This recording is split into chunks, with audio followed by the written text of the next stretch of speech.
समझने की शक्ति, धारण करने की शक्ति, विद्वत्ता की शक्ति, ये सब देवाधिदेव महादेव ने मनुष्य को ही क्यों दी? क्योंकि आखिरी योनि है, 84 लाखवें नंबर की यह योनि है, मानव का देह। शिव पुराण की कथा कहती है, शिव महापुराण की कथा कहती है कि इसके बाद यदि 84 लाखवें नंबर की जो योनि है मानव की देह, इस योनि में व्यक्ति ईश्वर का भजन कर लेता है, सत्कर्म कर लेता है, कुछ सेवा कर लेता है, कुछ पुण्य कमा लेता है, तो फिर उसका जन्म नहीं होता, वो परमात्मा की शरणागति में विराजमान है। पुनरपि जन्म पुनरपि मरणम के प्रपंच से अगर कोई छूटना है तो यह मानव की देह है, मनुष्य की देह, मानव का शरीर है।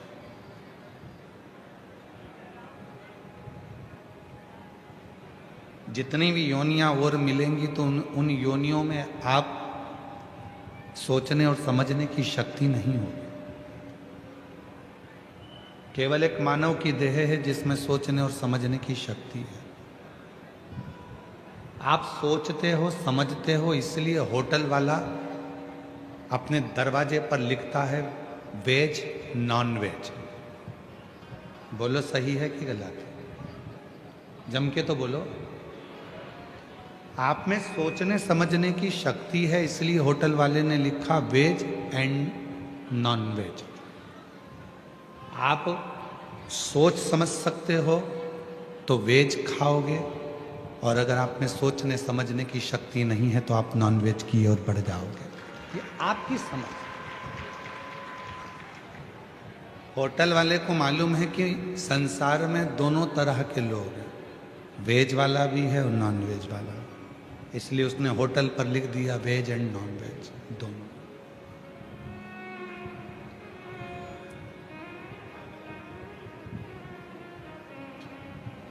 एक शादी का मंडप भी है, शादी करोगे, एक अदालत भी है तलाक करने के।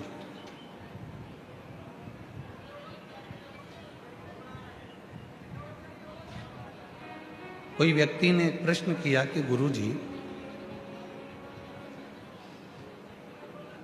ये तलाक, ये अदालत, अभी अभी तलाक के केस चालू हुए कुछ सालों से, क्या पहले तलाक नहीं होता था?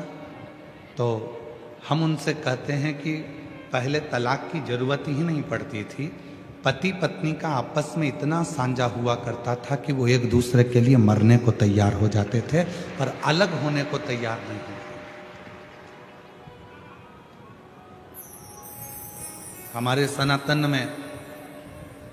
सनातन धर्म में ये तलाक की जो प्रथा है ये नहीं थी, ये दूसरे धर्म की है। 3 बार बोल दिया अलग हो गए, ये दूसरे धर्म। हमारे सनातन धर्म में तो एक बार जो गठजोड़ा बनता है, बंधन बनता है, फिर वो अंतिम समय तक भी, आखिरी श्वास तक भी, अर्थी पर लेटने तक भी वो संबंध बना रहता है, और वो आखिरी संबंध तक निपटा है, उसको तोड़ा।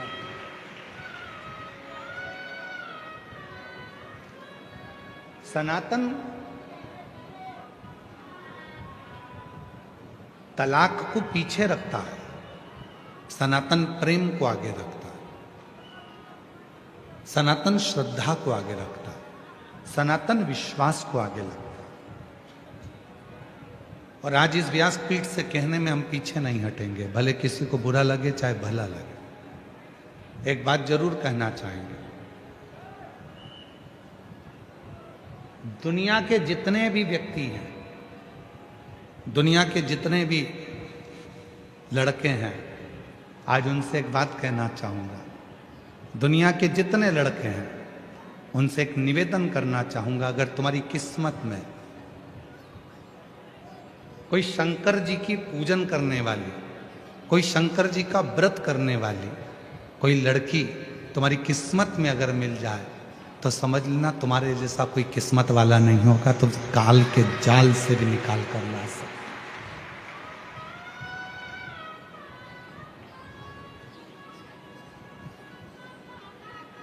परसों के दिन एक पत्र पढ़ा था, यहाँ पर एक भाई बहन आए थे जिसको डॉक्टर ने कह दिया था कि ये प्राण निकल चुके हैं, बॉडी घर ले जाओ।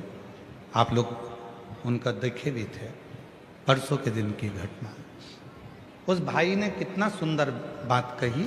उसने कहा, गुरुजी ये मेरी पत्नी शंकर की भक्त है, इसलिए मुझे वो यमराज की कैद से भी वापस लेकर आ गई है।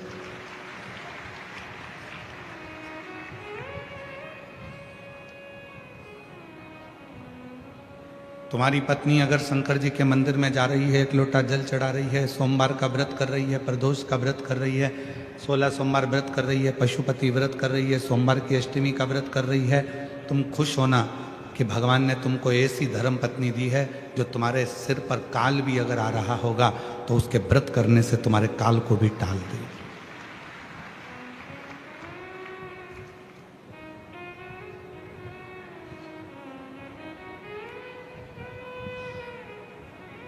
बहुत सारे एक कहाँ के वकील थे आशीष, एक वकील जो अपने को मिले थे हाई कोर्ट के, कहाँ के थे? महाराष्ट्र, सूरत। एक सूरत में एक वकील मिले थे, पति और पत्नी दोनों वकील। हाई कोर्ट के वो वकील हैं, गवर्नमेंट। जब वो हमसे मिलने के लिए आए तो हमने उनसे पूछा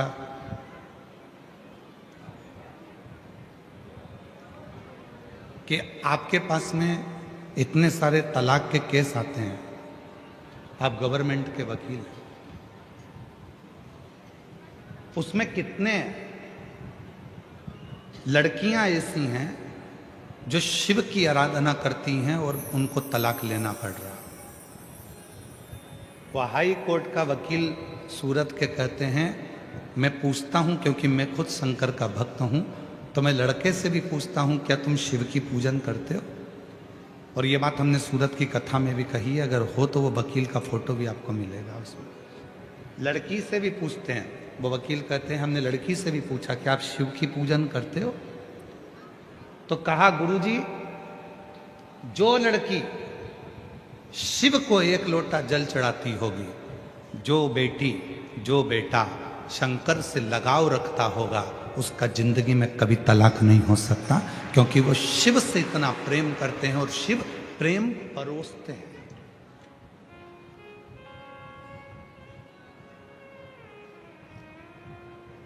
शिव प्रेम परोसते हैं। दुनिया के लोग कहते हैं 33 कोटि देवी देवता में सबसे ज्यादा प्यार इन देवता का है, कोई कहता है उन देवता का प्यार है, पर उन्होंने अभी प्यार देखा नहीं है। शंकर जैसा प्यार और माता पार्वती जैसा प्यार दुनिया में कोई नहीं कर सकता। जो एक जन्म नहीं 51 जन्म माता पार्वती ने केवल शिव के लिए लिए और शंकर जी अपनी अर्धांगिनी के लिए। कोई दूसरी शादी नहीं करे तो पार्वती के जन्म का इंतजार करते रहे कि सती शरीर छोड़ी है, जन्म लेगी, पार्वती बनकर आएगी, पार्वती उमा बनकर आएगी, वो बनकर आएगी तो मैं उसको अपनाऊंगा, बाकी का किसी को नहीं अपनाऊंगा। इसको प्यार कहते हैं, इसको प्रेम कहते हैं।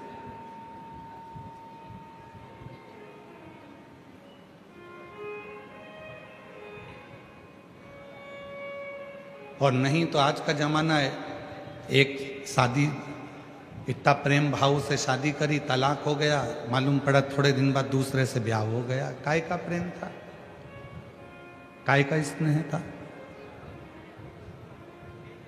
महाराज, प्रेम जब अनंत हो गया, रोम रोम संत हो गया। प्रेम जब अनंत हो गया, रोम रोम संत हो गया। शिव से जब प्रेम होता है, भगवान शंकर से जब आप प्रेम करते हो, स्नेह करते हो, जल चढ़ाते हो, पूजन करते हो, वो प्रेम इतना बढ़ जाता है, इतना बढ़ जाता है कि शरीर संत हो जाता है। फिर कोई भेद नहीं रहता, फिर कोई विवाद नहीं रहता, फिर आपस में कोई क्लेश नहीं रहता, फिर कोई झगड़ा नहीं रहता। और मेरा निवेदन है इस पंडाल में बैठी हुई सब मेरी जीजियों से, मेरे जीजाओं से, मेरी बेटियों से, बेटाओं से, मेरे बुजुर्ग माँ बाप से, और जितने आस्था चैनल पर कथा सुन रहे हैं, जितने सोशल मीडिया पर कथा सुन रहे हैं, उनसे भी अपने बच्चों को शिव जी के मंदिर की सीढ़ियां चढ़ाना प्रारंभ करो। अपने बच्चों को शंकर जी के मंदिर में एक लोटा जल चढ़ाने के लिए भेजना प्रारंभ करो। अपने घर के बच्चों को शंकर का दरवाजा दिखाओ। अगर तुम्हारे बच्चे शिव की शरणागति में रहेंगे और शंकर से प्रेम करने लगेंगे तो तुम्हारे बच्चों की जिंदगी कभी बर्बाद नहीं होगी, चाहे वो बेटा हो चाहे वो बेटी।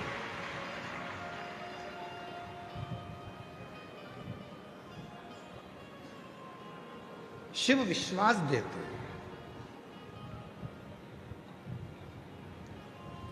कबीरा बाबा ने बड़ी सुंदर एक बात कही है कि एक बार कबीरदास जी काशी में घूम रहे थे और काशी में भ्रमण करते करते कबीरा बाबा एक जगह पर पहुंच गए। दो माताएं बैठी थी, बीच में चक्की थी। कबीरदास जी देख रहे थे, वो चक्की चला रही थी। एक उधर बैठी, एक इधर बैठी, और दोनों मिलके चक्की चला दो। थोड़ी देर कबीरदास जी वहां रुक गए। बड़े कबीरदास जी ने ध्यान से देखा और देखते देखते कबीरदास जी थोड़ी देर में रोने लगे। अब कबीरदास जी रोते और थोड़ी देर बाद फिर कबीरदास जी हंसने लगते, फिर रोते फिर हंसते। दोनों महिलाओं ने आपस में बात करा कि कबीरा तो न जाने कहां बुद्धि खो बैठा। बताओ, चलती हुई चक्की को देखकर कबीरा कभी रोता है और कबीरा कभी हंसता। और चलती चक्की देख कर दिया कबीरा रो, दो पाटन के बीच में और साबुत रहा ना। अब कबीरा रो रहे हैं। गांव के लोग इकट्ठे हो गए, काशी के सारे। उन्होंने पास में कबीरदास जी के खड़े होकर देखा तो कभी रो रहे थे, कभी हंस रहे थे, फिर रो रहे थे, फिर हंस रहे थे।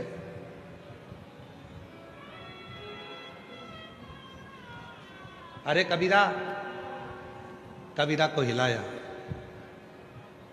क्या हुआ? क्या चलती चक्की देखी नहीं थी कभी जिंदगी में? कबीरदास जी ने कहा चक्की तो बहुत देखी थी, पर जो आज देखी वैसी कभी नहीं देखी थी। तो कहा आज चक्की में क्या देख लिया? कबीरदास जी बोले चक्की में देखा कि गेहूं के दाने अंदर जाते हैं और वो चक्की चलती है और सबको पीस कर आटा बना देती है। इसीलिए रो रहे हो? हाँ। तो फिर हंस क्यों रहे हो? कबीरदास जी कह रहे हैं हंस इसलिए रहा हूं कि उन दोनों चक्की के बीच में कीला लगा है। दाने चक्की के दोनों पार्टों में जाते हैं तो पिस कर आटा बन जाता है, और दाने जो कीले के पास में चिपक जाते हैं वो पिसते नहीं हैं, वो वैसे की वैसे ही रह जाते हैं, वो कीला। और चलती चक्की देख कर दिया कबीरा रो, दो पाटन के बीच में साबुत ना कोई। फिर कहा कि वो कीला, तो कहा चलती चक्की देख कर और दिया कबीरा हंस, दो पाटन के बीच में और दाने रह गए फंस। अब कबीरा कह रहा है कि मैंने पाटे देखे, दो पाटों के बीच में दाने पिस भी रहे हैं और एक कीला लगा है, वो कीले के पास जो दाने आ गए वो पिसते नहीं हैं, वैसे कि वैसे रह जाते हैं। उसी तरह कबीरदास जी ने कहा, संसार के अंदर जो भी आया है, जिसने जन्म लिया है, वो संसार में, मोह में, माया में, काम में, लोभ में, तृष्णा में, वासना में, आसक्ति में सब दूर पिसाता जाएगा, पिसाता जाएगा। परिवार में, नातों में, रिश्तों में, कुटुंब में, कबीले में पिसाएगा और पिसाकर पूरा चूर चूर हो जाएगा। पर समझदारी उसी में है जो कीले के पास में आ गया। कीला कौन सा? तो कबीरदास जी ने तुरंत कहा, वो ईश्वर, वो परमात्मा।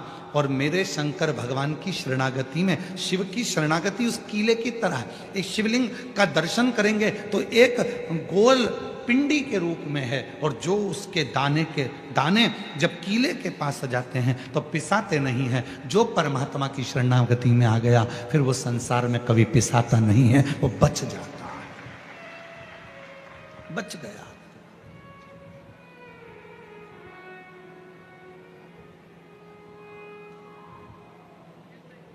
भेजो अपने बच्चों को मंदिर तक, भेजो अपने बेटा बेटी को कि शंकर जी को एक लोटा जल चढ़ा।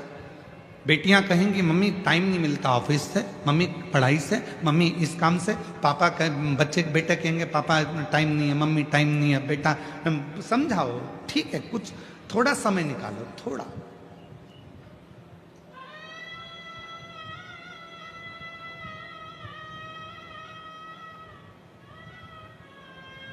जब व्यक्ति बीमार होता है, एक्सीडेंट होता है, वेंटिलेटर पर पड़ा रहता है, उसके घर में पैसा भी होता है, रिश्तेदार भी होते हैं, खाने के लिए भी होता है।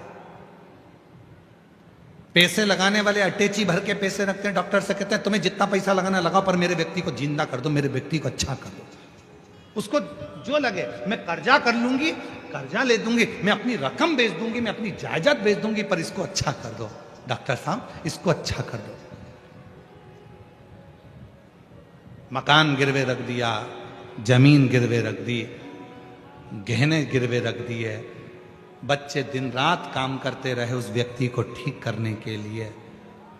पर याद रखना, पैसा दवाई खरीद सकता है, पैसा पलंग खरीद सकता है हॉस्पिटल का, पैसा वेंटिलेटर खरीद सकता है, पर पैसा श्वास नहीं खरीद सकता। श्वास बढ़ाने की जवाबदारी तो वो प्राणपति परमात्मा भगवान शिव की ही है।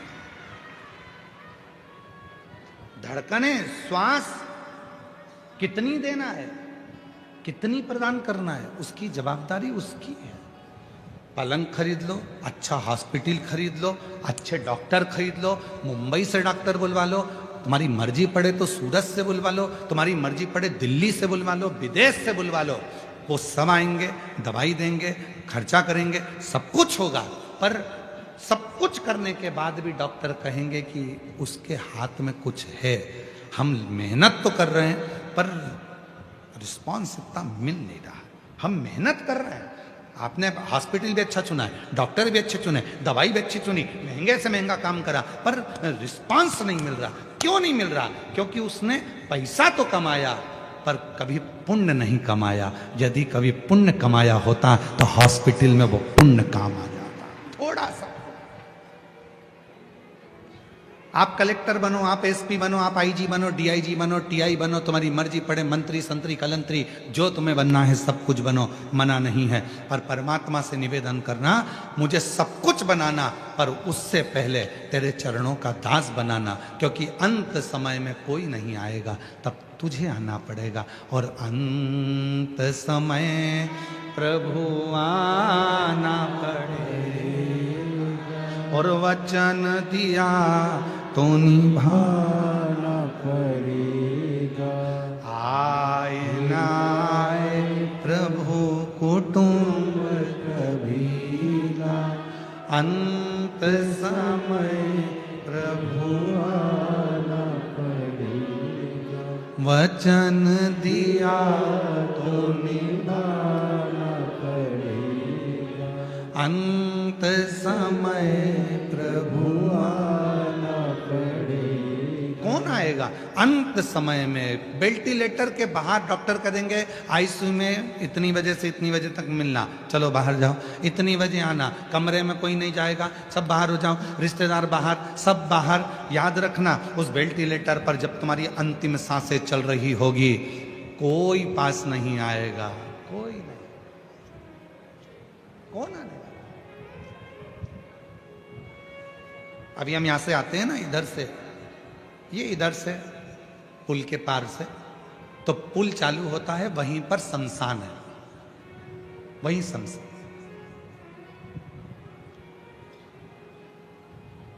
जिस दिन कथा चालू हुई थी उसके दूसरे दिन भी हमने देखा था कि कोई का अंतिम संस्कार हो रहा था। चिता पर अकेला व्यक्ति लेटा हुआ है, बाकी के सारे रिश्तेदार छांव में बैठे हुए हैं, पेड़ के सब छांव। उसमें बेटा भी होगा, उसमें बेटी भी होगी, उसमें जमाई भी होगा, उसमें पति भी होगा, उसमें काका भी होगा, उसमें मामा भी होगा, उसमें रिश्तेदार भी होंगे। जो रिश्तेदार तुम्हारे धन के चक्कर में तुम्हें एक मिनट नहीं छोड़ते थे, आज वो तुम्हें चिता में लेटाकर छांव में पेड़ की बैठे हैं और बीड़ी सूड़ लग कर बीड़ी धुनक रहे हैं।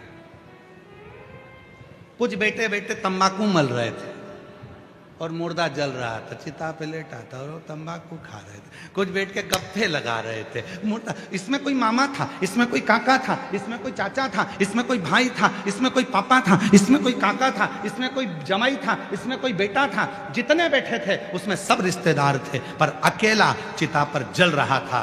उस समय पर कोई नहीं था, कोई नहीं। जब तन में उठेगी ज्वाला कोई पास न आने वाला, जब तन में उठेगी ज्वाला कोई पास न आने वाला, भक्तों की सुन के पुकार रे तू नंदी लेकर आ जाना। जब काका नहीं आएगा, मामा नहीं आएगा, फूफा नहीं आएगा, दामाद नहीं आएगा, बेटा नहीं आएगा, छोरा नहीं आएगा, रिश्तेदार नहीं आएंगे, तब याद रखना तुमने जो शिव महापुराण की कथा को पंडाल में भूसावल के सुना है, वो नंदी लेकर देवाधिदेव महादेव तेरी आखिरी श्वास में वो आएगा। जब तन में उठेगी ज्वाला, आग लग रही है, कोई नहीं आ रहा पास में, जब तन में उठेगी ज्वाला कोई पास न आने वाला। किसी के पास टाइम नहीं है। आज के जमाने में सबके पास समय इतनी कमी हो गई कि मुर्दे को जलाना है तो भी मोटरसाइकिल साथ लेकर जाते हैं, कितनी जल्दी जलेगा, और वहां भी इंतजार करते, जल्दी करो जल्दी करो जल्दी करो जल्दी करो।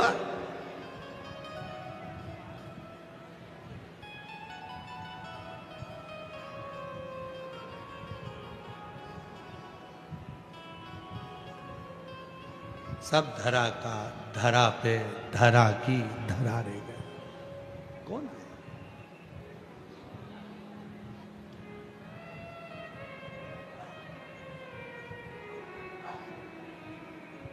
किसका इंतजार कौन करे? कौन? फिर याद आ गई वही वाली लाइन जो हमने पूर्णा में भी गुनगुनाई थी और पहले भी गुनगुनाई थी। वही वही आपको आती है ना, सबको सब बोलना। और भीड़ में तन्हाई में प्यार की गहराई में मुझे तुम याद आते हो,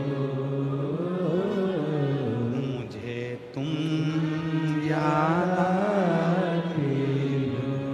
बहुत उलझ गए संसार सागर में, रिश्तों में, नातों में, कुटुंब में, कबीले में कोई नहीं आएगा।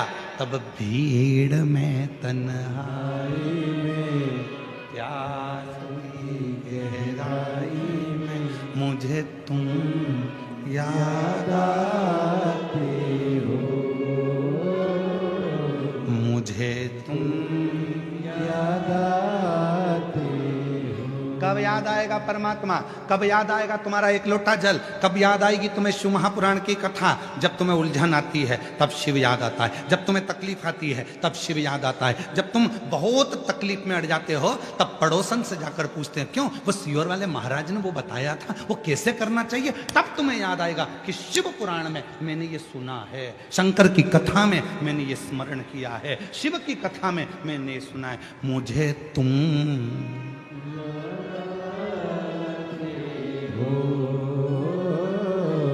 मुझे तुम याद आते हो। एक लड़की है 7 साल की, जन्म से चल नहीं पाई, जन्म से बोल नहीं पाई, जन्म से सुन नहीं पाई, जन्म से समझ नहीं पाई। डॉक्टर ने उसको विकलांग का सर्टिफिकेट दे दिया, क्योंकि ना उसका पांव काम करता है, ना हाथ काम करता है, ना विवेक काम करता है, ना बुद्धि काम करती है, ना बोलती है, ना सुनती है, पलंग पर पड़ी रहती है। मात्र 7 साल हो गए। मैं बेबाबाई काशीनाथ चांदने, ग्राम जामनेर, जिला जलगांव, मेरा मोबाइल नंबर ये है। मैं बेबाबाई काशीनाथ चांदने, ग्राम जामनेर, जिला जलगांव, मोबाइल नंबर ये। कहीं बैठी हो तो हाथ हिला सकती हैं। आप ही हैं? बेटी आई है क्या साथ में? है? बेटी आई हो तो उसको ला सकते हो। हाँ ले आओ। ना बेटी चलती थी, ना बेटी बोलती थी, ना बेटी उठ सकती थी, ना बोल सकती थी, ना समझ सकती थी, ना सुन सकती थी। अब इसमें बेटी ना तो बोले, ना चले, ना पलंग पर पड़ी रहती थी। डॉक्टरों ने विकलांग का सर्टिफिकेट दे दिया।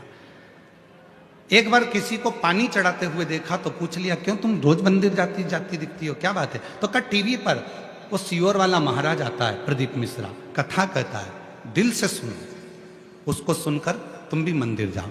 हम कथा सुनने लगे, आस्था चैनल पर मंदिर जाने लगे। शिव जी को जल चढ़ाती, वो जल लाकर अपनी बेटी के शरीर पर लगा देती।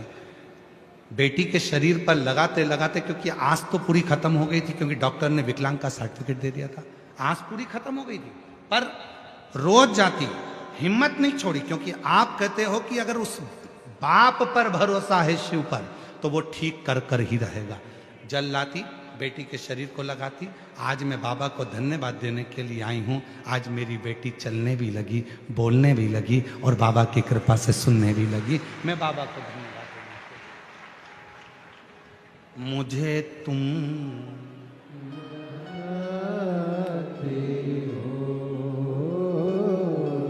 मुझे तुम याद आते हो। अब मेरी बेटी,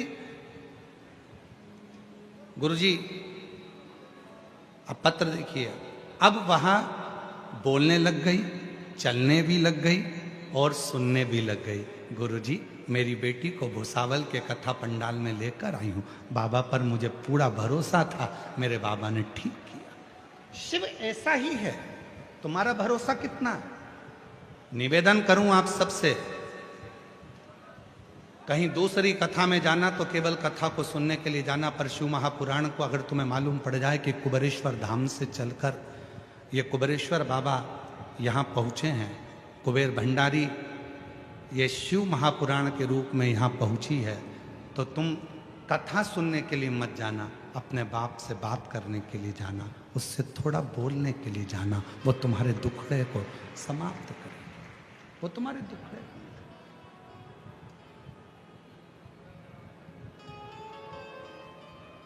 वो तुम्हारे दुखड़े को समाप्त करे। जो पलंग पर से नहीं उठी, जो कभी बोल नहीं सकी, जो कभी चल ना सकी, जिसका शरीर ही काम ना करे, जिसको विकलांग का सर्टिफिकेट दे दिया जाए, वो कैसे चलेगी, कैसे बोलेगी, कैसे सुनेगी? उस परमात्मा पर करो भरोसा, उस पर।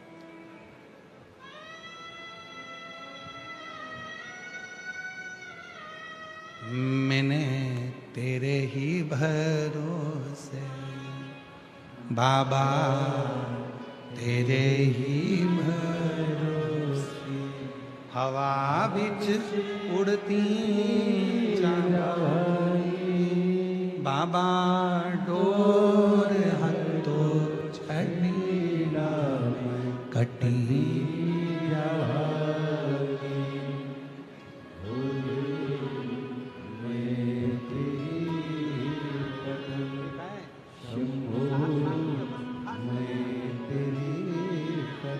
आई बोल रहे हैं जब ये 7 साल की थी तब से ही पलंग पर पड़ गई थी, ना तो ये बोलती थी, ना चलती थी, ना उठती थी, पलंग पर ही सब कार्य करती थी जब ये 7 साल की थी।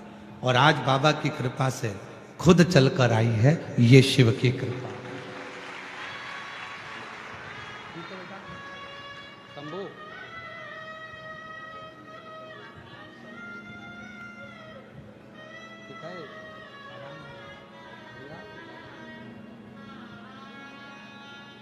7 साल की जब अवस्था थी, हाँ हम सोचे 7 वर्ष की, 7 वर्ष की जब अवस्था थी तब से पलंग पर पड़ी। 7 वर्ष उठना।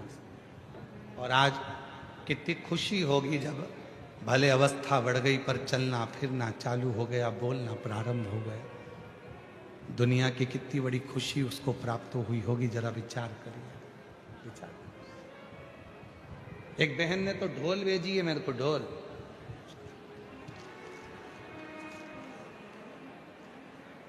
एक जोरदार ढोलक आई है, गले में डालो ने बजाओ।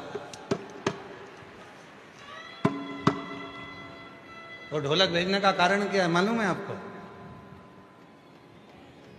पत्र में लिखा है उसने ढोलक भेजने का कारण भी। मेरा नाम कोमल दीपक कापड़े, मैं फैजपुर जिला जलगांव तहसील यावल की रहने वाली हूँ। मेरी शादी को कई साल निकल गए थे, गर्व नहीं ठहरता था। जितने लोग मिलते थे वो केवल मुझे अपशब्द कहते थे, ताना देते थे और पूरे मोहल्ले में मेरे लिए गली गलत बात कहते थे। इसे ढोलक पीट पीट के कहते थे कि ये तो बांझ है, इसको औलाद नहीं हो सकती। इसलिए आज व्यासपीठ पे ढोलक चढ़ा रही हूं, क्योंकि मेरे बाबा ने मेरी गोदी भर दी और मुझे मां बना दिया, इसलिए ढोलक चढ़ा रही हूं। लोगों ने ढोल पीटा था कि ये कभी मां नहीं बन सकती, ढोल पीटा। अब हम भी ढोल पीट रहे हैं, अब तो बन गई।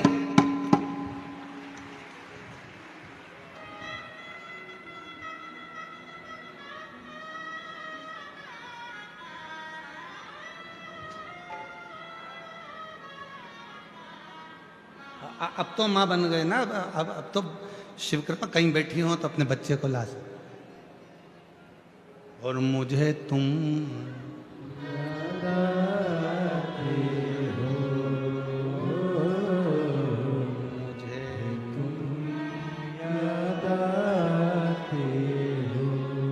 भाई, वो शिव है, वो शंकर है, वो ओघड़दानी है। ओघड़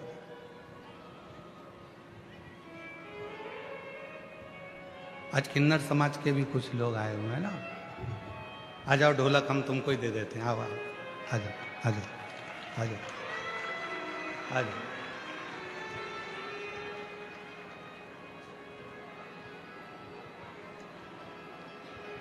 पधारो पधारो। शिव जी के परम भक्त हैं। प्रथम सृष्टि में किन्नरों की सृष्टि का गुणगान शिव महापुराण में मिलता है।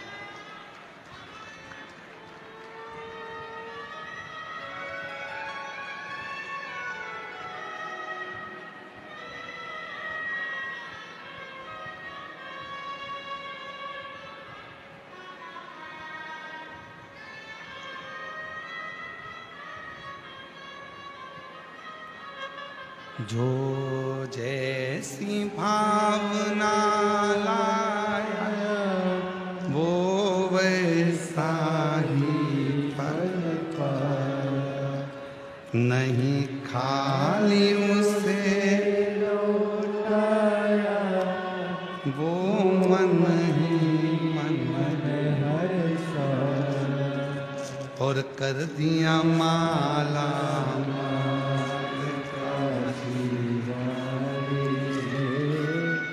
लुटा दिया भंडार काशी वाले, लुटा दिया भंडार काशी वाले,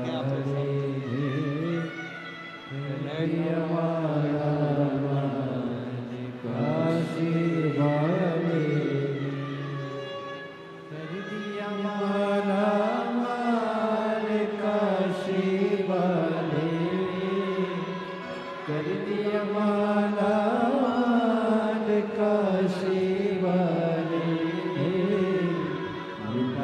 दिया भंडार काशी वाले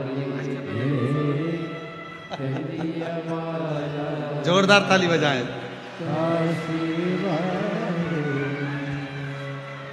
जो जैसी भावना लाया वो वैसा साही फल पाया नहीं, खाली उसे लौटाया वो मन ही मन हर्षाया और कर दिया माला माल काशी वाले लुटा दिया।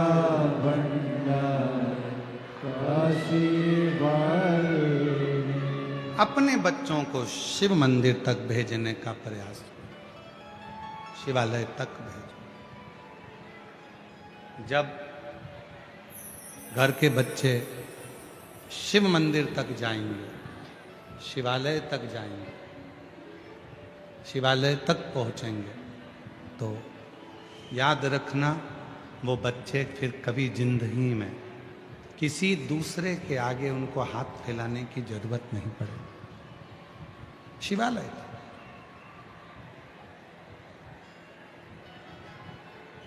शिव तत्व में उनको रमने दो।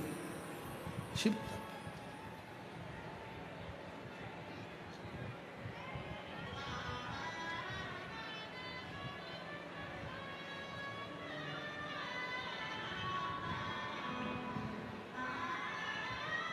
इसी बहन ने ढोलक भेजी थी, एक बार जोरदार ताली बजा। प्रणाम करो बाबा को। हाँ, श्री शिवाय नमस्ते बोलो। श्री शिवाय नमस्तुभ्यम। बोलो श्री शिवाय नमस्तुभ्यम।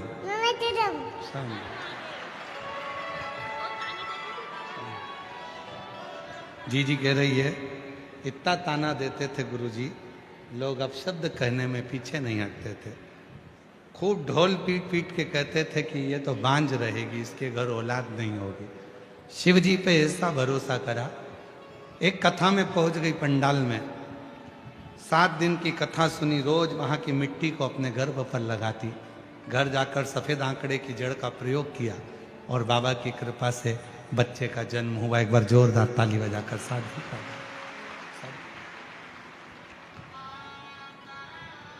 एक विश्वास, एक भरोसा, और जब भरोसा और विश्वास दृढ़ होता है तो शिव को मिलने में देरी नहीं होती। शिव मिलता है।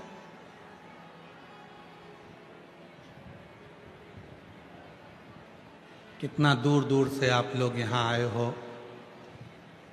पूरे दिन भर धूप में तपते तपते आप इस कथा का इंतजार करते हो, पूरे धूप में तपते तपते।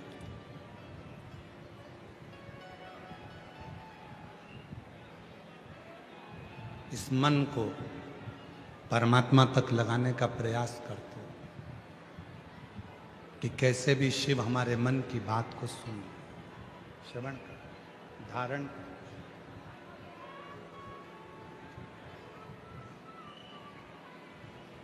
उसको भजो। कितना सुंदर एक संवाद है संत तुकाराम जी का।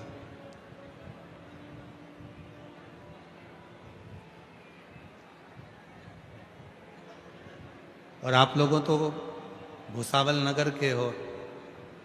ताप्ती पुराण में माँ ताप्ती के तट पर भुसावल की बड़ी महत्वता आई है। उसमें कपिलेश्वर महादेव का वर्णन बड़ा सुंदर आया। माँ ताप्ती के तट पर कपिलेश्वर महादेव में आप लोग गए दर्शन करने? हाथ तो उठाओ, किस किस ने दर्शन करें सब लोगों ने, रखो। वो कपिल मुनि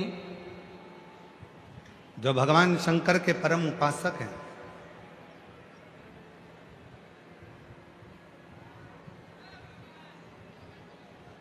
वो कपिल मुनि जिनके आश्रम में ले जाने के लिए स्वयं शंकर भगवान ने गंगा को अपने मस्तक पर धारण किया, वो कपिल मुनि जो अपनी माता देवहूति को ज्ञान उपदेश देते हैं, और वो कपिल मुनि जो निरंतर शिव साधना में डूबे रहते हैं, उन कपिल मुनि ने मां ताप्ती के तट पर बैठकर भगवान शंकर की जब साधना करना प्रारंभ करी थी, तो भगवान शंकर ने यही भुसावल क्षेत्र में मां ताप्ती के तट पर स्वयं प्रकट होकर कपिल मुनि को दर्शन दिया। वो कपिलेश्वर महादेव आज भी विराजमान है भुसावल नगर में, भुसावल क्षेत्र में। भुसावल से शायद थोड़ी ही दूरी पर कुछ किलोमीटर पर ही ताप्ती के तट पर ही उनका स्थान है। ताप्ती पुराण में इसका वर्णन है, ताप्ती पुराण में इसका वर्णन आता है, ताप्ती परिक्रमा में भी इसका वर्णन आता है। तो जरा विचार करिए कि भुसावल की भूमि कोई साधारण भूमि नहीं है। यदि भुसावल नगर को देखा जाए तो दुनिया में भुसावल को यदि केवल देखा जाए तो भुसावल के चारों कोने में चले जाओ, चारों दिशा में चले जाओ, भुसावल के चारों कोने में, जैसे भारत भूमि के चार कोने पर चार पीठ बने हुए हैं, चार कोने पर चार देवस्थान बने हुए हैं। इधर रामेश्वर है, उधर बद्रीनाथ है, उधर द्वारका है, उधर जगन्नाथ है, उसी तरह जैसे इधर केदारनाथ हैं। तो ये जैसे चार स्थान अलग अलग भारत की भूमि को सुरक्षित रखते हैं, वैसे भुसावल की भूमि को भी भगवान शंकर के चार ऐसे प्राचीन मंदिर भुसावल के चार कोने में हैं, जहां पर भुसावल को सुरक्षित रखते हैं।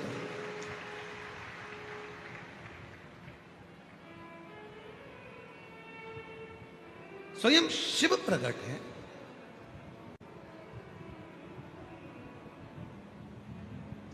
अब उसको साधो, उसको जानो, और जो जान गया वही श्रेष्ठ है। संत तुकाराम जी का बड़ा सुंदर एक प्रसंग आता है, संत तुकाराम जी का बड़ा सुंदर।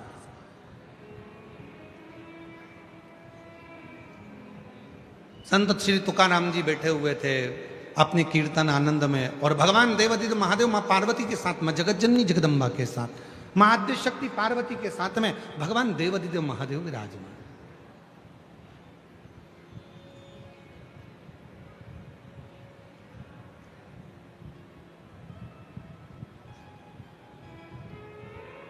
तुकाराम जी अपनी मस्ती में कीर्तन कर रहे थे।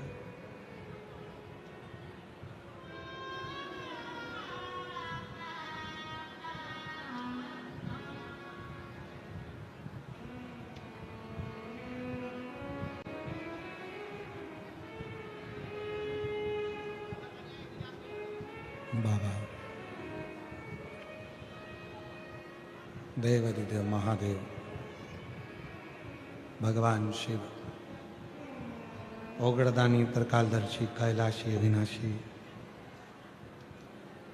भगवान शिव की कथा कर रहे हैं।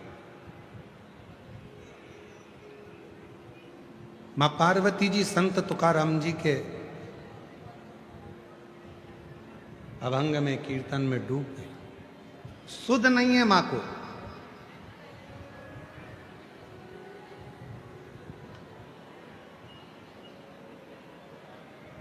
नंदी ने अपने गले में पड़े हुए घंटे का नाद किया तो भी पार्वती जी की सुध नहीं बनी।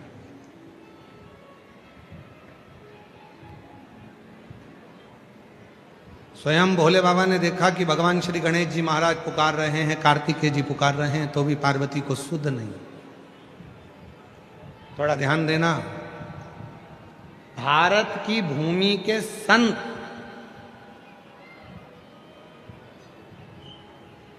संत तुकाराम जी जब कीर्तन करते थे तो स्वयं ब्रह्मा और विष्णु महेश भी शुद्ध भूल जाते थे।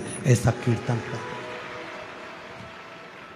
ऐसा कीर्तन हमें, आपको और हमको तो गौरव होना चाहिए, और सबसे ज्यादा गौरव तो महाराष्ट्र के लोगों को होना चाहिए कि संत तुकाराम हमारे महाराष्ट्र के वो संत जब कीर्तन करते थे तो मां आद्य शक्ति, मां जगत जननी पार्वती शुद्ध भूल जाती, उनकी ध्यान नहीं रहता।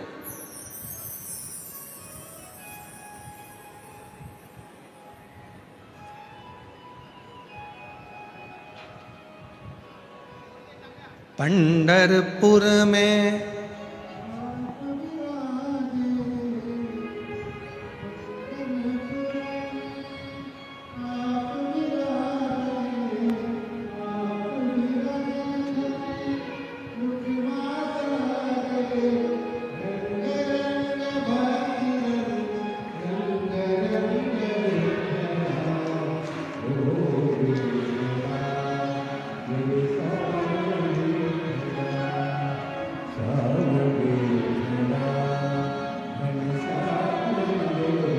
संत तुकाराम जी जब भजन गा रहे हैं, माता का सुध नहीं है, माँ पार्वती जी सुध बोली। भगवान भोलेनाथ जी ने डमरू का नाद किया, तब पार्वती जी की सुध गई। उठी, शिव जी के पास पहुंची। आज बाबा भोलेनाथ जी के पास पार्वती तो जाकर बैठी ही थी, इतनी देर में भगवान श्री हरि का आगमन हो गया।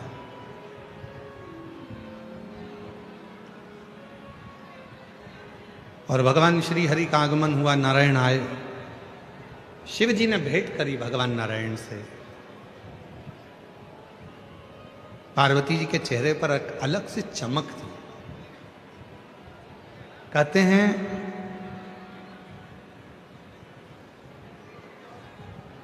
अगर बर्तन में दूध लेना है तो बर्तन को खाली रखना पड़ेगा।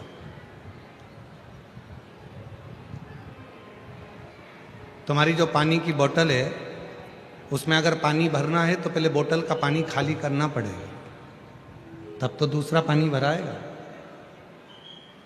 और अगर भरी हुई बोतल है और उसी में तुम पानी डालते जाओगे तो वो पानी तो नीचे गिर जाएगा।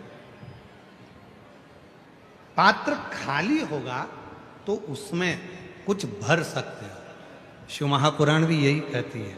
शंकर भगवान की यदि कथा सुनने के लिए आप भूसावल नगर में कथा सुनने के लिए आए हो या आस्था चैनल पर कथा सुन रहे हो, तो पहले अपने मन को अहंकार से खाली करो, काम आसक्ति से खाली करो। जब ये मन खाली होगा तब इसमें शिव महापुराण की कथा भराना प्रारंभ होगा, तब इसमें भरा। अब हमने इसमें तो पहले से ही इतना सारा ना जाने कौन कौन सा कचरा भर के रखा है।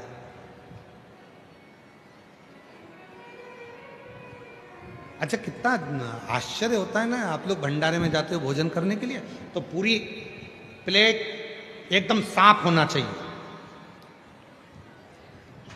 कितने ज्ञानवान हो आप सब लोग, कितने विद्वान हो सभी लोग। भोजन करने गए तो प्लेट साफ चाहिए और भजन करने बैठे तो मन साफ नहीं है।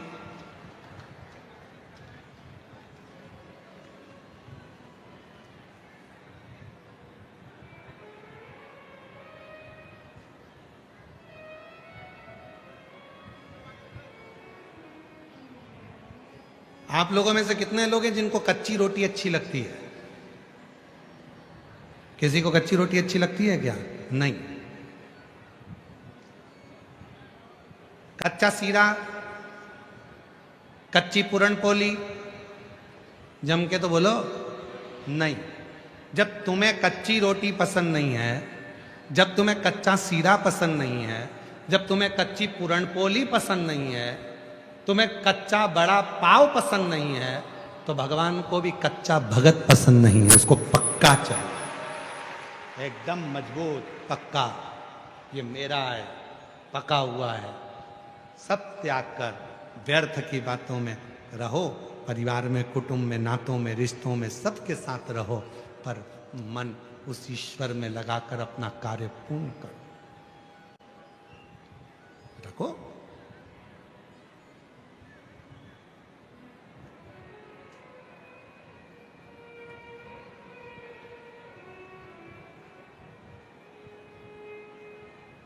रंग रंग पांडुरंग रंग रंग रंग।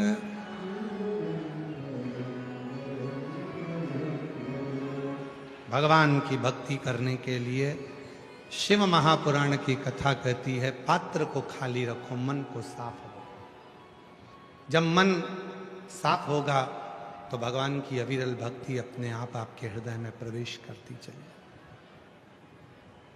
भगवान नारायण आ गए, शिव जी से मिले, भगवान शंकर भी नारायण से मिले।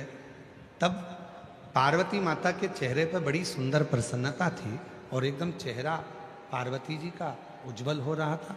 एकदम पार्वती जी का चेहरा बहुत चमक रहा था। तो भगवान नारायण ने पूछ लिया कि बाबा, आज तो माँ जगतजननी जगदम्बा बड़ी अलग सी दिख रही हैं, बहुत अलग नजर आ रही हैं। भजन का, सत्संग का, कीर्तन का, कथा का असर आपके चेहरे पर दिखना चाहिए। तुम लगे कि लगा?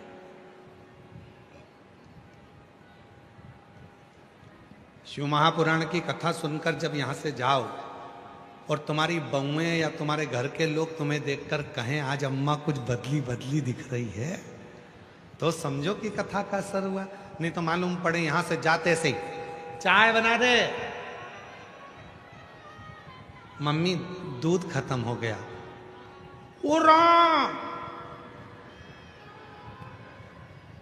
गई थी अब तो फ्रिज में 2 किलो रख के गई थी,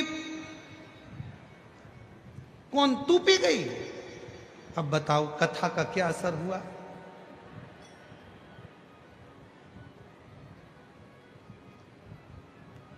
चल रहने दे। अच्छा,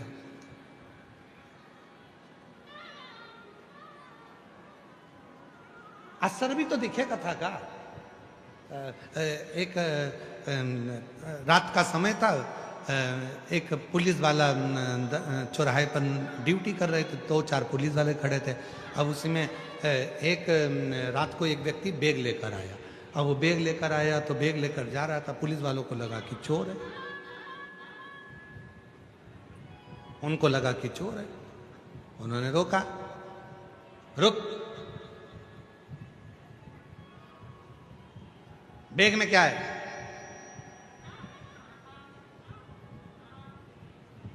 बताते हैं। अरे वही तो पूछ रहा हूं, बैग में क्या है? बताते हैं। तो पुलिस वाला बोला बताते हैं, बताते कर रहा है, बताना, बताते हैं ना। अब वो बार बार बताते करे तो पुलिस वाले को गुस्सा आ गया, उसने गाड़ी में बिठाया, थाने ले गया। थाने में ले जाके टीआई की सर इसको बहुत देर से पूछ रहे हैं बैग में क्या है, तो एक ही बात कहता है। तो टीआई ने भी पूछा क्या है तेरे बैग में? बताते हैं। अरे बैग में क्या है? बताते हैं ना। अब इतने में पुलिस वाले को, टीआई को भी गुस्सा आ गया, उसने तुरंत कांस्टेबल से किया चल इसका बैग खोल। जो बैग खोला तो उसमें से बतासे निकले, बतासे। इतने में टीआई ने कहा इसमें तो बतासे। इतने में वो बोला मैं तो तब से बोला बताते हैं बताते हैं बताते हैं। इतने में टीआई बोला कांस्टेबल से थोड़ा तोतरा है, इसको घर छोड़िए। थोड़ा अब बोल रहा था बतासे हैं पर निकल रहा था बताते हैं। तो कई बार ऐसी स्थिति बन जाती है कि हम कथा तो सुनते हैं, हम भजन भी करते हैं, हम कीर्तन भी करते हैं, हम मंत्र जाप भी करते हैं, हम नाम जाप भी करते हैं, हम भगवान का स्मरण भी करते हैं, उसके बाद भी हम भगवान की भक्ति जैसे हो ही नहीं पाते।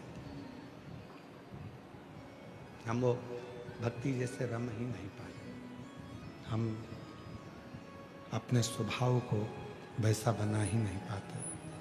जैसा हमारा स्वभाव होना चाहिए वैसा हमारा स्वभाव बन ही नहीं पाता है। वैसा स्वभाव पर शिव महापुराण की कथा कहती है, भगवान शंकर का चरित्र कहता है, शिव तत्व कहता है। भगवान को पाने के लिए, शिव जी को पाना है तो जटा नहीं बढ़ाना पड़ेगा। शिव जी को पाना है तो भस्म नहीं लगाना पड़ेगा। शिव जी को पाना है तो घर नहीं छोड़ना पड़ेगा। शिव जी को पाना है तो नग्न वेश धारण नहीं करना पड़ेगा। शिव जी को पाना है तो मन को थोड़ा शांत करना पड़ेगा और मन में थोड़ी कोमलता, प्रेम, वात्सल्य, करुणा आपके हृदय में लाना पड़ेगी। शिव प्रसन्न हो जाएगा और आपके हृदय में आकर बैठ जाएगा। आपके हृदय में आकर चेहरे पर दिखना चाहिए कि सत्संग का असर कितना हुआ।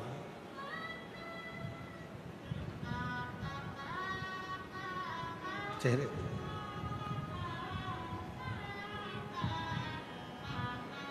शादी होती है तो लड़की का चेहरा अलग दिखता है और लड़के का चेहरा अलग दिखता है।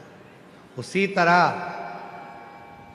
जब शिव से प्रेम होता है, शंकर भगवान को एक लोटा जल चढ़ाना प्रारंभ करते हो, श्री शिवाय नमस्तुभ्यम बोलना प्रारंभ करते हो, बाबा के मंदिर जाना चालू करते हो, तो तुम्हारा चेहरा अपने आप बोलता है कि ये शिव का परम भगत है। उसको कहने की जरूरत नहीं पड़ती, दिखावे की जरूरत नहीं पड़ती, उसको दिखाना नहीं, उसका चेहरा खुद बोलता है, स्वयं बोलता है,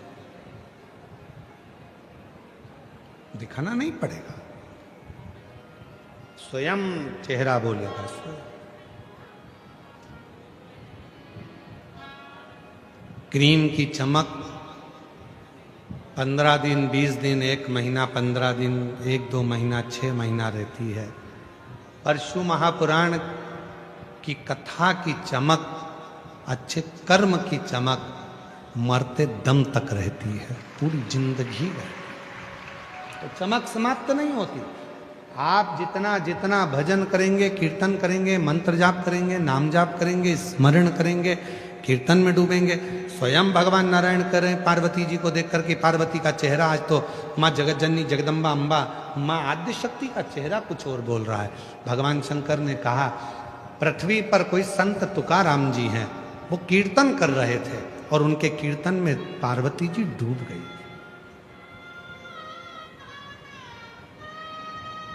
उनके कीर्तन में पार्वती जी डूब गई। तब तो भगवान नारायण ने कहा, पांडुरंगा हरि ने कहा, विठोबा ने कहा, विठल नाथ ने कहा, प्रभु यदि पार्वती जी कीर्तन में इतना डूब रही हैं तो एक बार आप भी तो जाकर तुकाराम जी की थोड़ी बहुत परीक्षा लिया।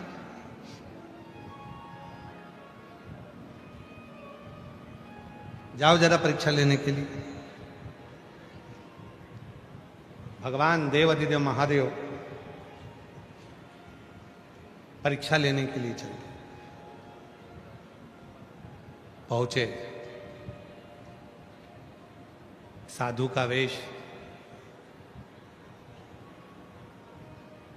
बुजुर्ग बूढ़ा का रूप।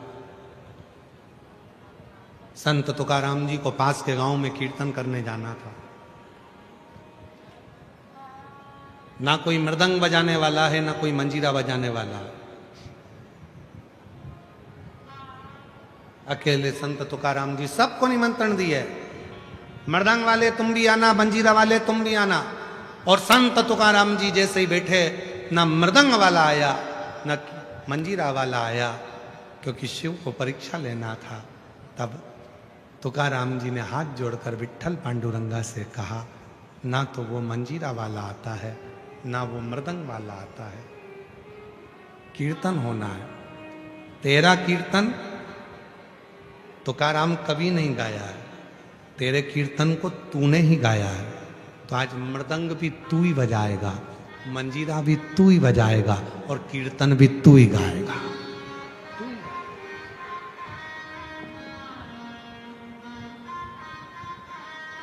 तुझे ही गाना।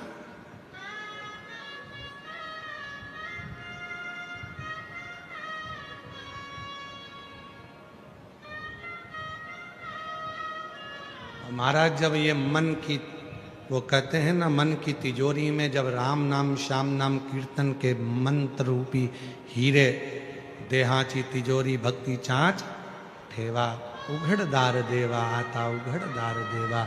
जब हृदय की तिजोरी में भगवान के मंत्र विराजमान होते हैं तो सुख मिलता है।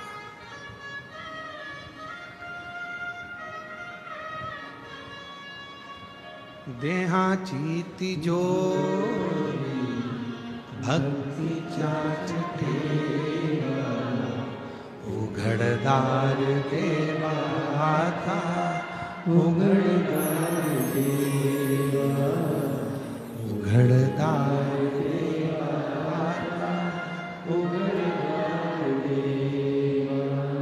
भगवान मृदंग बजा रहे हैं, नंदी मंजीरा बजा रहा है, स्वयं हरि विठ्ठल पांडुरंगा, रंग रंग पांडुरंग रंग रंग, स्वयं हरि विठ्ठल पांडुरंगा कमर पर हाथ रखकर नृत्य कर रहे हैं स्वयं। शिव जी जान गए, हो गई परीक्षा, हो गई परीक्षा, वापिस आ गए। हरि विठ्ठल साथ में उनके। हरि विठ्ठल पांडुरंगा ने पूछा भोलेनाथ जी से, लिया है परीक्षा? शंकर जी बोले परीक्षा की जरूरत ही नहीं है, पर तुकाराम जी को एक वर तो तुम्हें देना पड़ेगा। हरि विठ्ठल कह रहे हैं भोलेनाथ जी से, संत तुकाराम जी को एक वर तो शिव जी तुम्हें देना ही पड़ेगा। जब परीक्षा में कोई पास होता है तो उसको कोई गिफ्ट मिलता है। तुकाराम जी परीक्षा पास किए हैं तो तुम उसको गिफ्ट दो। क्या गिफ्ट दो? तो भगवान शंकर से हरि विठ्ठल जी कहते हैं, शिव जी संत तुकाराम जी को वर दो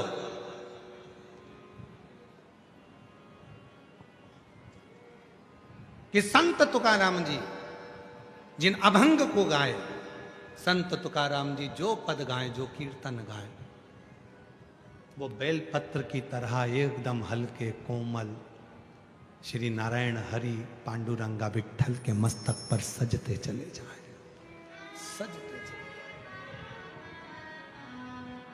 वर दिया, हे तुकाराम जब तुम कीर्तन गाओगे, अभंग गाओगे, तुम्हारे वो कीर्तन बेलपत्र की तरह हल्के होंगे, हल्के। इसीलिए शायद जब तुकाराम जी से कई लोगों ने ईर्ष्या रखी, पंढरपुर में ईर्ष्या रखने के बाद संत तुकाराम जी से कहा, तुम कहते हो तुम्हारे अभंग भगवान नारायण ने लिखे, विठ्ठवा ने लिखे, पांडुरंगा ने लिखे, तुम कहते हो कि तुम्हारे अभंग, तुम्हारे ये कीर्तन जब भगवान ने लिखे हैं तो उठाओ इन अभंग को डाल दो नदी में, पानी में डाल दीजिए। संत तुकाराम जी की परीक्षा ले रहे थे, ले गए, क्योंकि संत तुकाराम जी को मालूम था कि भगवान शंकर ने कहा ही ये तो बेलपत्री की तरह हल्के हैं, तो संत तुकाराम जी ने पानी में डाल दिए।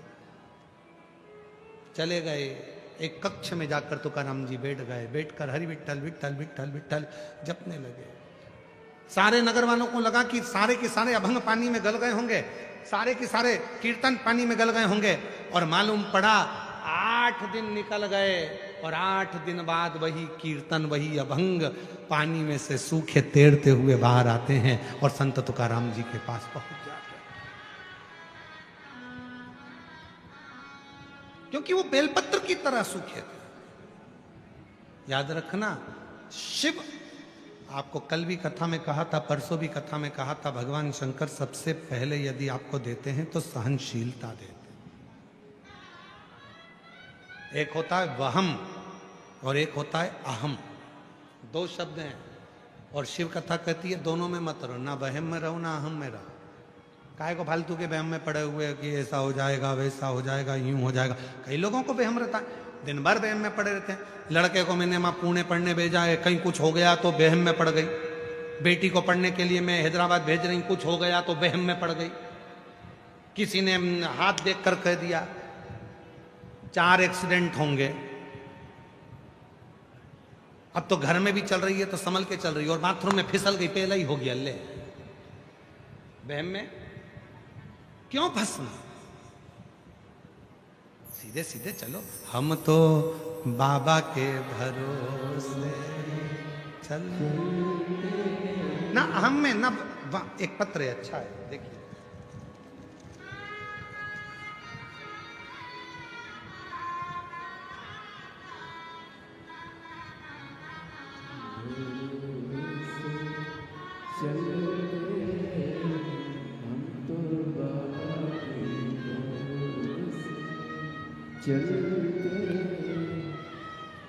मैं सो सुनीता महेंद्र जायसवाल, जामनेर जलगांव की रहने वाली हूँ। मेरा मोबाइल नंबर ये है, कहीं बैठे हों तो हाथ हिला सकते हैं और आ सकते हैं। सो सुनीता महेंद्र जायसवाल, जामनेर जलगांव से हैं।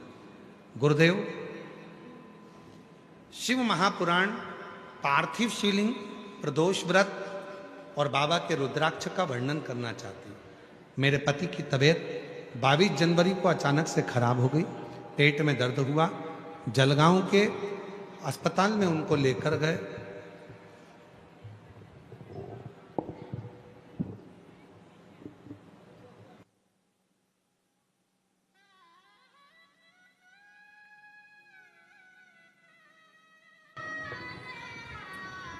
उनको जलगांव के अस्पताल में लेकर गए और जलगांव के अस्पताल में जब दिखाया तो उनका किडनी काम करना बंद कर दिया था।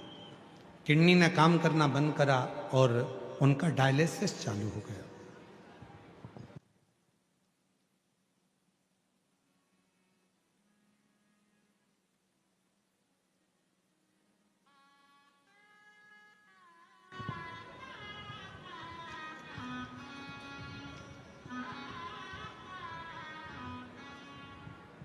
उनको हॉस्पिटल में भर्ती करा, डायलिसिस चालू हो गया। डॉक्टर ने कहा कि इनकी किडनी ने काम करना बंद कर दिया है, इनका डायलिसिस चलेगा या फिर किडनी बदलना पड़ेगा। बड़ी घबरा गई। आपकी कथा टीवी पर सुनती थी, मन में आपने एक बेलपत्री, एक दुर्वा और एक चावल के दाने का प्रयोग बताया था। 15 दिन तक जब डायलिसिस चलता रहा तो मैंने वही दुर्वा, बेलपत्री और चावल के दाने का प्रयोग करा। मैंने सोचा मैं भी तो कर देखूं, और जो प्रयोग करना प्रारंभ करा, किडनी ने थोड़ा थोड़ा काम करना चालू करा और बाबा की ऐसी कृपा हुई, आज मेरे पति का एक भी डायलिसिस नहीं होता और बाबा की कृपा से वो पूर्ण तरह से ठीक हो गए। अगला पत्र है,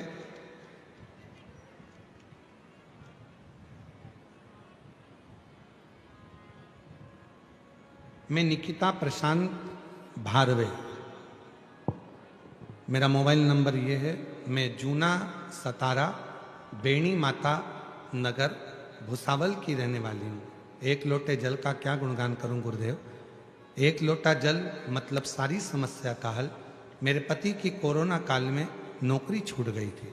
नौकरी छूटने के बाद हम लोग कर्जे में डूब गए।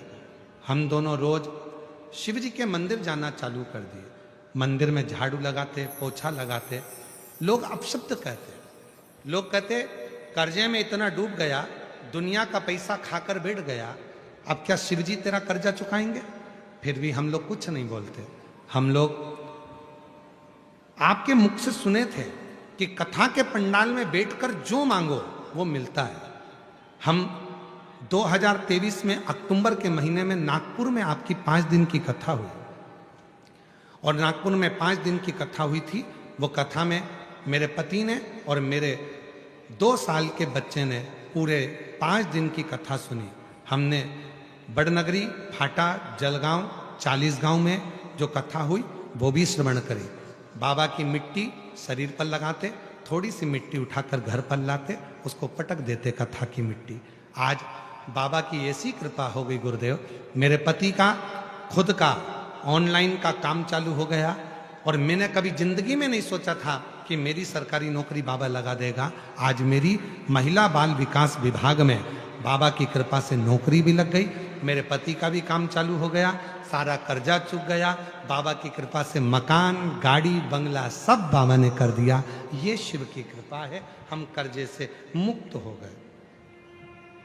एक लाइन लिखी है, अच्छी है। देवता देते हैं पल्ला झाड़ कर और महादेव देते हैं छप्पर फाड़ कर। शिव देता है तो छप्पर फाड़ कर देता। और जो जैसी भावना लाए वो वैसा ही फल, नहीं खाली उसे लौटाया वो मन ही मन हर्षा, कर दिया माला माल काशी, लुटा दिया भंडार काशी। जिस भाव से आए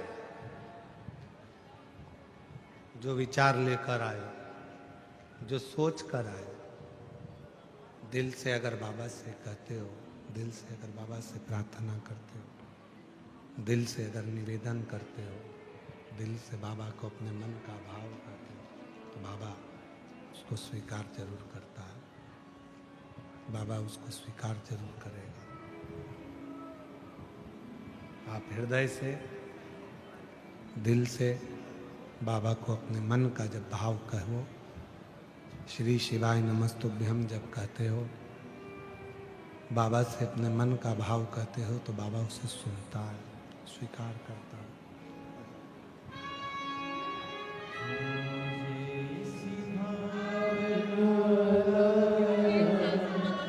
वो ऐसा ही फलता नहीं खाए से लौटाया, वो मन ही मन हर्षाया, कर दिया माला।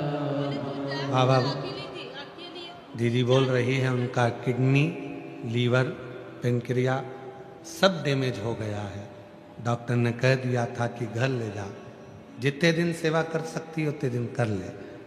बाबा के भरोसे आती है, एक भी दिन ऐसा नहीं जाता जिस दिन पार्थिव शिवलिंग नहीं बनाती है। जब से डॉक्टर ने कह दिया कि बस इसकी सेवा कर, उम्र नहीं है, तब से बाबा का पार्थिव लिंग बना रही है। और आज बाबा की ऐसी कृपा है कि किडनी भी काम कर रही है, लीवर भी काम कर रहा है, पेनक्रिया भी काम कर रही है। रोते नहीं अब तो आंसू पोछो, पहले आंसू पोछो, अच्छे खुश हो, आंसू पोछ के जाओ, आंसू पोछो पहले। 40 दिन तक के मेरे साथ खड़े थे, हर रूप में बाबा ने मेरी मदद की। एक भी रिश्तेदार मेरे साथ नहीं आया। तो रात के 3 बजे मैंने संभाजी नगर में एडमिट किया विश्वेश्वर महाराज ये को। पति को देना, हाँ, बाबा को बस बाबा की ये बोलते मुझे इसी सवासिन बनाया। बाबा की कृपा, शिव शिव, उस पर विश्वास करो। अभी आपको कथा के मध्य में कहा था, आप लोगों को वर्णन किया था कि जब पलंग पर पड़े होगे, पलंग पर जब होगे तो कोई धन सब बाहर रह जाएगा, रिश्तेदार सब बाहर रह जाएंगे, तुम्हारा किया गया भजन, तुम्हारा किया गया मंत्र जाप, तुम्हारा किया गया नाम जाप, बस वही जाएगा। वो पुण्य सारी समस्या का हल बोलबम का नारा है। तुम्हारा पुण्य, तुमने जो शिव जी को 1 लोटा जल चढ़ाया है, तुमने जो श्री शिवाय नमस्तुभ्यम कहा है, तुमने जो हरि विठ्ठल पांडुरंगा का गुणगान किया है, वो तुम्हारे साथ, वो तुम्हारे साथ और कुछ नहीं।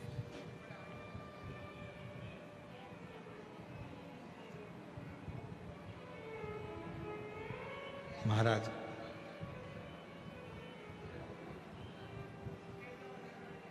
शिव कथा कह रही है, भगवान शंकर का पवित्र चरित्र कह रहा, क्यों वहम में जीते हो?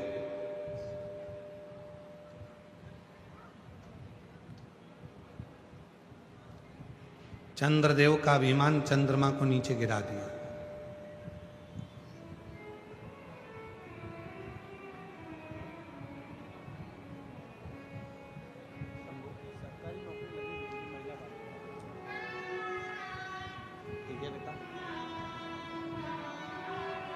बहुत कर्जा हो गया था, लोग ताना देने लगे थे, कुछ भी नहीं था। बेटा बोल रहा है, दोनों ने विचार कर लिया था कि सुसाइड कर लेंगे, मर जाएंगे, क्योंकि लोग ताना इतना देते थे, इतना कर्जा हो गया था। मरने का जिस दिन प्लान किया, उसके कुछ देर पहले टीवी पर कथा आ गई। सुनते से ही मन में विश्वास हो गया कि उस योर वाला बाबा कहता है कि पंडाल में बैठकर जो मांगोगे वो मिलेगा। गए यहाँ से सीधे नागपुर, 5 दिन की कथा चल रही थी, पंडाल में बैठ गए, उसकी मिट्टी को शरीर पर लगाया, बल आया, मिट्टी उठाकर लाए, घर में डाल दी। 40 गांव कथा सुनी, जल गांव कथा सुनी, प्रार्थना करते रहे।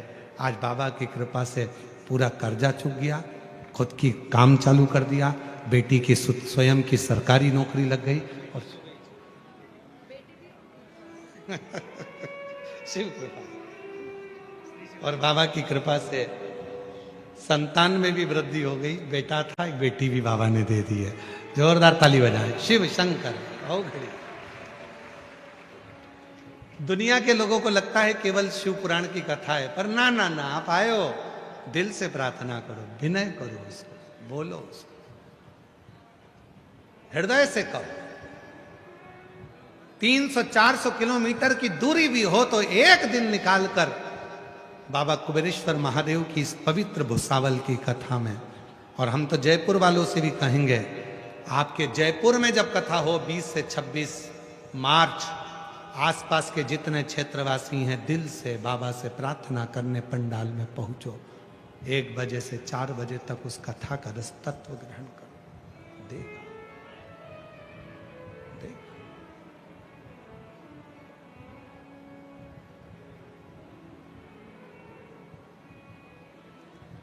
वो कम नहीं देता है।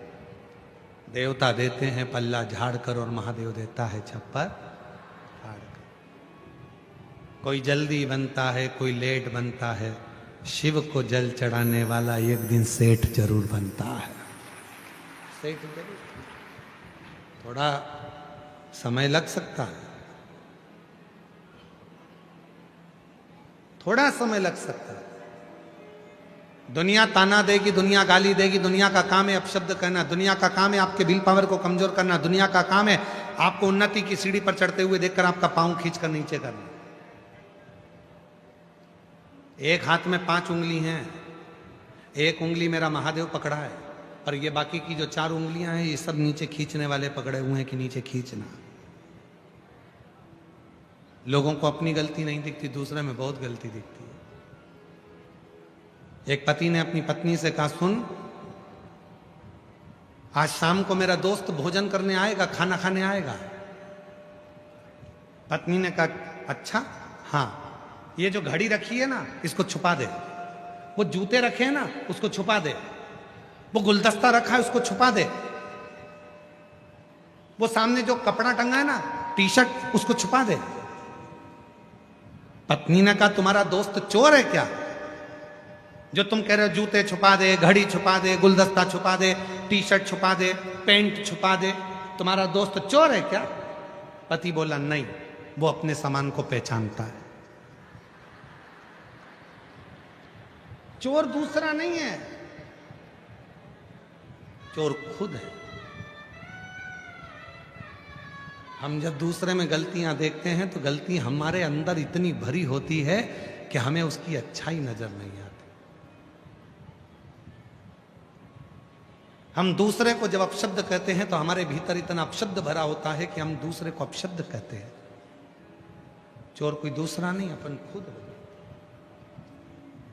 अच्छा देखो, श्रेष्ठ देखिए, गलत क्यों देखना?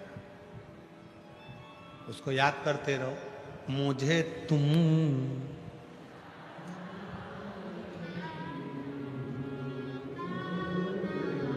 मुझे तुम, क्यों देखना गलत? अच्छा देखो, अच्छा विचार करो, अच्छी सोच रखो, अच्छी दृष्टि रखो, अपने आप अच्छा होगा। समय आया, मां जगत जननी जगदम्बा अम्बा पार्वती जी, जिनका विवाह भगवान देवादिदेव महादेव से हुआ था, शिव जी से।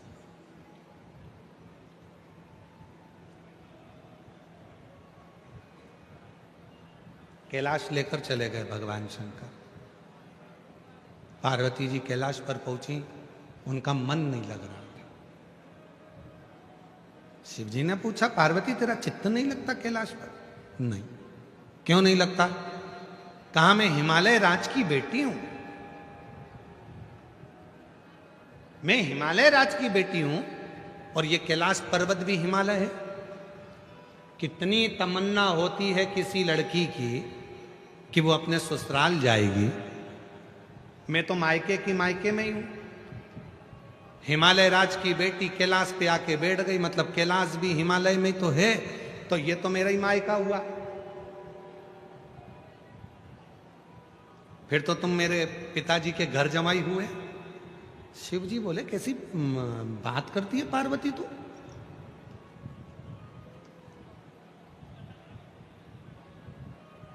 ये तेरा मायका है? हाँ, मुझे ससुराल जाना है। होता है किसी किसी के मन में भाव आ जाता है कि भगवान ऐसा करना कि मेरे घर में मेरी जहाँ शादी हो वहाँ मुझे अच्छा ससुराल। आप कई कई बेटियां बैठी, एक लड़की थी, वो भगवान से रोज प्रार्थना करती थी, भगवान जहाँ मेरी शादी हो वहाँ मुझे सास जरूर मिले, भगवान ऐसी कृपा करना मुझे सासू मिले, हे भगवान मुझे सासू मिले। दुनिया की पहली लड़की थी जो सास मांगती थी। आज के जमाने की होती और वो भी भूसावल की होती तो के सास को निपटा देना।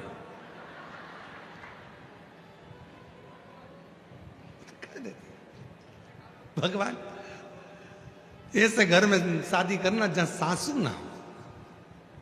पर वो लड़की रोज भगवान से कहती बाबा मेरी शादी करना, तो लड़की बोले मेरी सास जरूर हो, सास जरूर हो। और जहां उसकी शादी हुई ना वहां उसको सास ही नहीं मिली।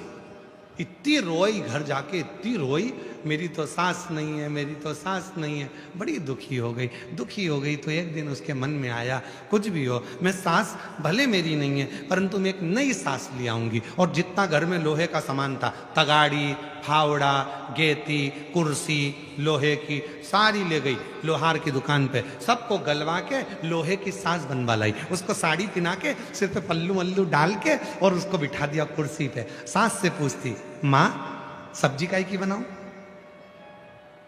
सास से पूछती माँ रोटी काहे की बनाऊं? माँ चाय बना के लाऊं क्या? सास से पूछती। एक दिन पति आया, पति ने पूछा खेत पे जाना था काम करने, यहां तगाड़ी रखी थी, फावड़ा रखा था, गेती रखी थी, कहां है? पत्नी बोली वो तो मैं सब गलवा के सास बनवा लाई।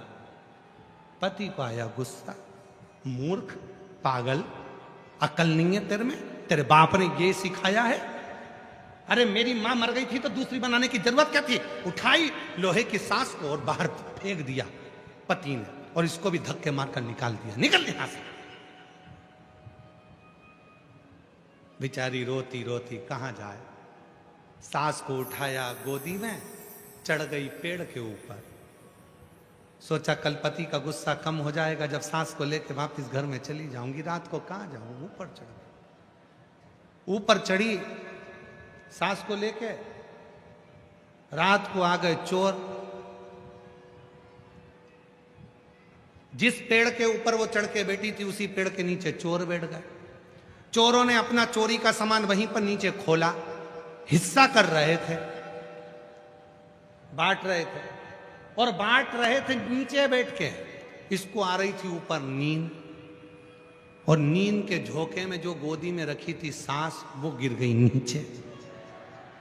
जैसे ही सास नीचे गिरी इतने में तो चोर भागे, पुलिस वाले आए, भागो जल्दी से। सारे के सारे चोर भगकर चले गए और इसकी नींद खुल गई। मेरी सास नीचे गिर गई, मेरी सास नीचे गिर गई। जो नीचे देखा सास के पास गई तो सोना ही सोना पड़ा था। खुश हो गई, बताओ मेरी सास ने मुझे इतना सोना दिया। पोटली बांधी सोने की सिर पे रखी, बाजू में सास पहुंच गई दरवाजे पे, कोनी से मारे दरवाजे को, खोलो खोलो खोलो। पति चिल्ला कर आया, फिर आ गई तू आधी रात को, दरवाजा तो खोलो। जैसे पति ने दरवाजा खोला इसने सारा सोना दिखाया। दिखाते से पति बोला अंदर जा।